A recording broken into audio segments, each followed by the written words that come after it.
Well, thank you for inviting me to contribute to your webinar. And I'm conscious in some ways that Andy has thrown me a hot potato with this area that I need to kind of speak about. And I guess after 9 months of the coronavirus crisis, at one level, I feel there's really nothing new to say. And I'm conscious of that as I speak to you this afternoon. Every part of the UK at some point in the past 9 months has seen places of worship closed by the government because of the coronavirus crisis.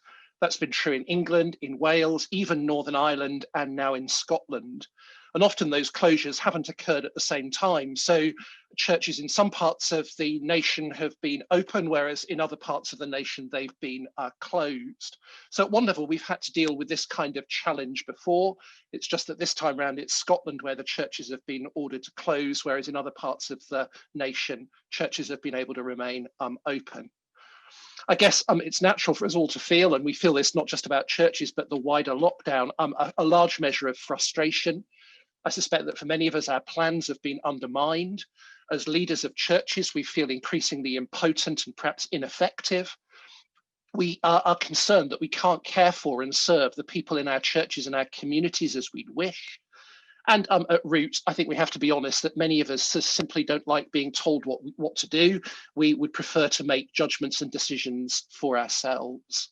So how can we think about this situation? What do we need to do? What do we need to bear in mind? Well, here are a few thoughts that I hope are helpful to you as you think it through and as you help your congregations. And I want to say, I'm not telling you what you've got to do. I'm really, in a sense, trying to help us to think about what it is I think we need to be thinking about as we then teach, preach, and encourage on these in this particular situation. Firstly, I think one of the things we need to do is keep perspective.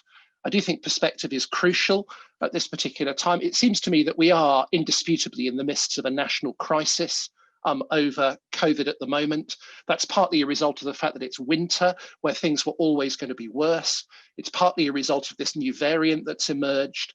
There is increasingly evidence that hospitals are overwhelmed. Many of you who will know people working in the healthcare sector will be aware of the massive pressures that people are under. The stats today are something like 33,000 people are in hospital with COVID, which is bigger than was ever the case at the peak in April. The Christmas sort of surge and increase in wave doesn't seem to have come through yet, but everybody is expecting it to. Deaths are currently running at over 1,000 a day.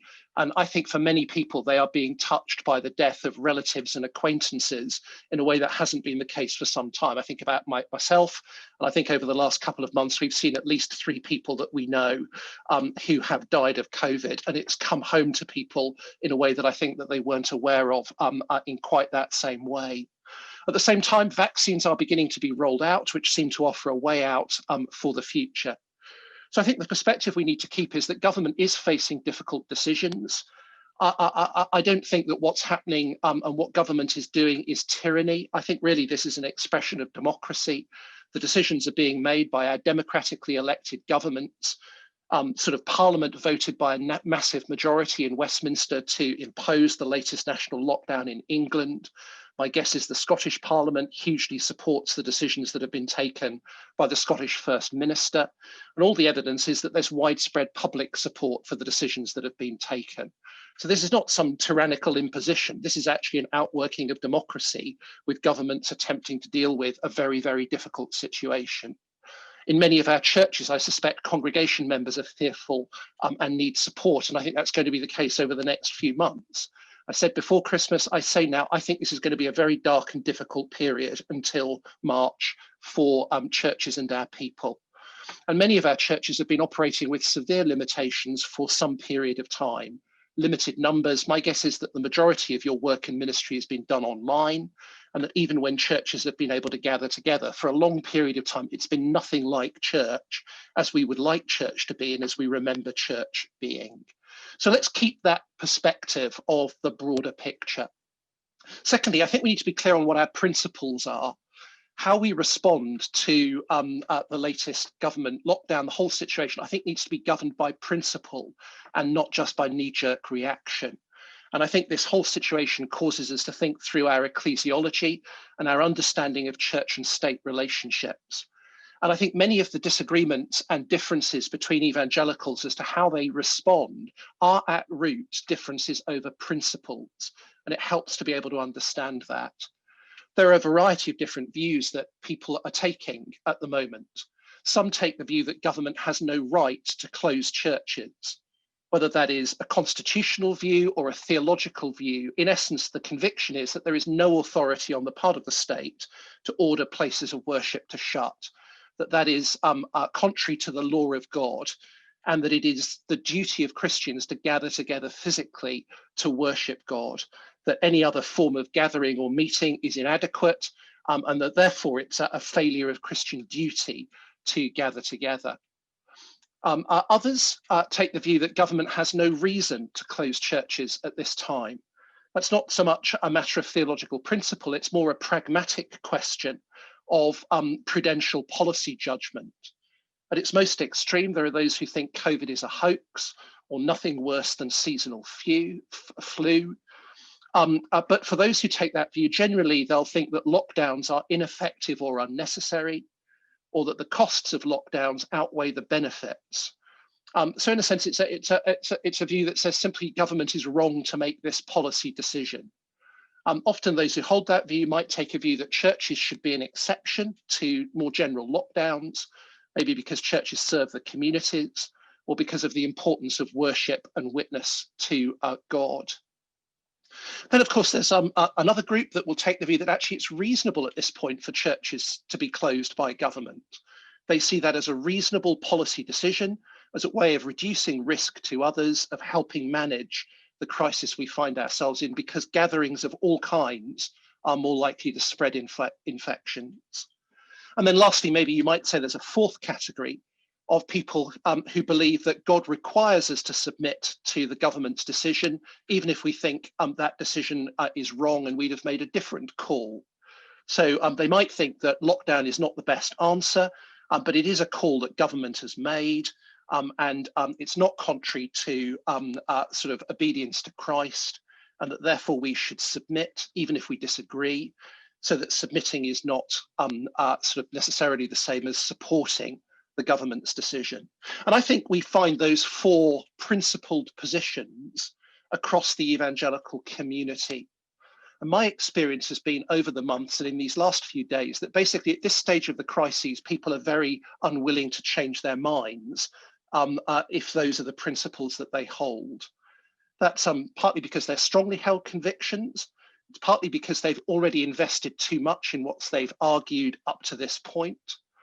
And I think the reality is that what that means is that division is inevitable between Christians and between evangelical Christians at this time. We have different principles and different views as to whether and why church should be open. Even across churches more broadly, there are different opinions. So for Catholics, it's all about gathering together for the sacraments. For liberals, it's all about being able to provide social care to the community. For evangelicals, there isn't one single view. So for some, they would see worship as being a good in itself, and therefore we ought to be able to gather, whereas others would see online gatherings as being a temporary, necessary, inadequate alternative provision as we go through this period. So what I really want to say is don't be surprised by disunity. We won't all agree, and we won't all respond in the same way.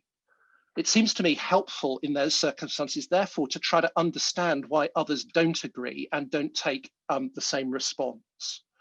And I think there's a great danger of us wasting lots of time and energy trying to change the minds of people whose minds are already made up. It seems to be really important that we try to think the best of others and why they come to different conclusions. And I think we are going to have to face the reality that there will be divisions within denominations, between different denominations, between different local churches, between pastors of local churches who might be in fraternals and groups together, but who take a different view, certainly between local church leaderships and within local congregations. I would imagine you're all wrestling with large measures of disunity within your own church and in relationships with other churches because of those different views that people have. So I think it's really important for us to be very careful in what we assume others think and why they think it, and to be very careful in what we say about them and why they think what they think, especially in public. And I think we need to be very cautious to remember that social media is essentially a public forum. As we wrestle with these challenges, I think another thing to bear in mind is that we mustn't load the issue of COVID with all our other frustrations at government and what government might do and what government might stand for. There's a danger that COVID can become the focal point for actually a much greater sort of package of resentments and disagreements. So how do we respond? Well, if you think that the lockdown of churches is inappropriate, there are a number of ways that we can respond. Three basic things that we can do. One option is to protest, by which I mean basically refusing to obey the law and continuing to meet together and gather. Some who in principle think government shouldn't close churches might feel that that's what they're compelled to do. I don't know if you followed the news this week, but in Greece, government had banned churches from gathering, but the Orthodox Church insisted on celebrating Epiphany. And the government, in effect, had to back down. But I don't think in our country there's anything like the unity or the sense of national identity bound up with the Greek Orthodox Church that would enable that to happen. The reality is, in the UK, very few have taken this view. I think there's been an awful lot of noise on the part of people who think that should be what people do, but very few who've actually done it. So one option is to protest, refuse to obey. Secondly, you can persuade. Seek to persuade the government to change their mind, writing letters to MSPs, the national and local press, making use of the media. And we have absolutely every right to do that within a democratic context. And I know some have already done so. I think as we do that, we need to be very clear about what it is we're arguing for and why. So as we seek to write and explain, it's important that we're really clear about what it is we're asking for, why we're asking for it. And I think an appreciation and understanding of the massive challenges facing government as they seek to navigate their way through this is hugely important.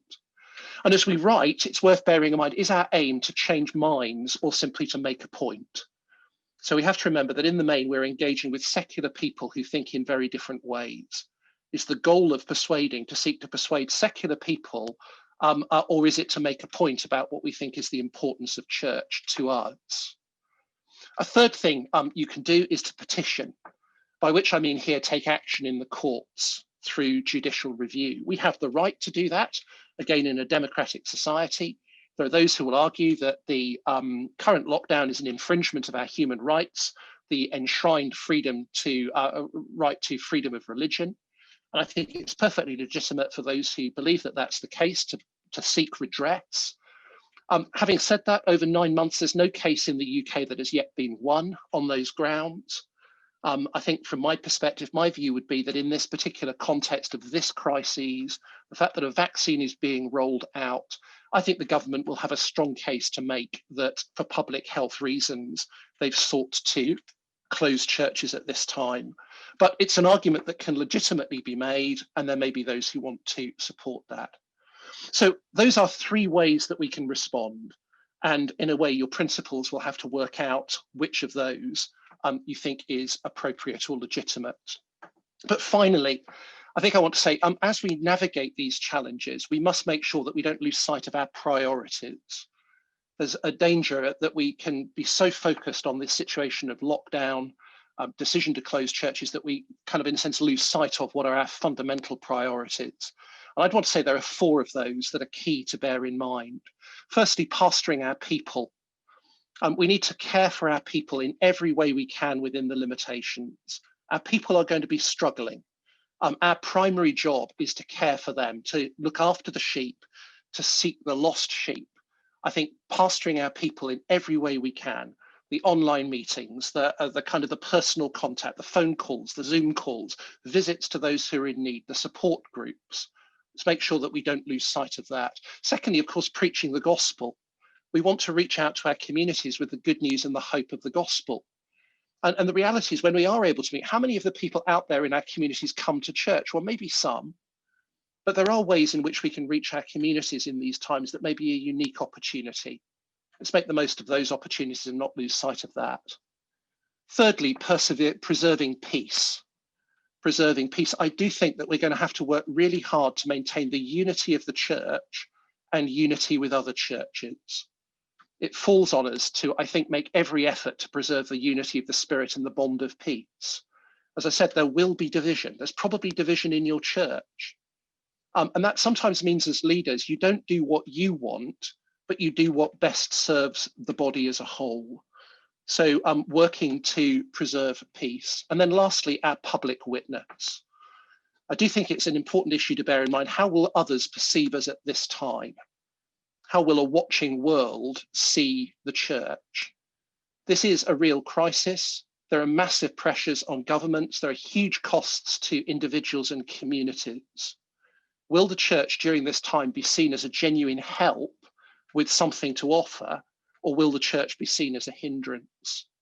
Will we be perceived as a blessing, or will we be seen as self-serving?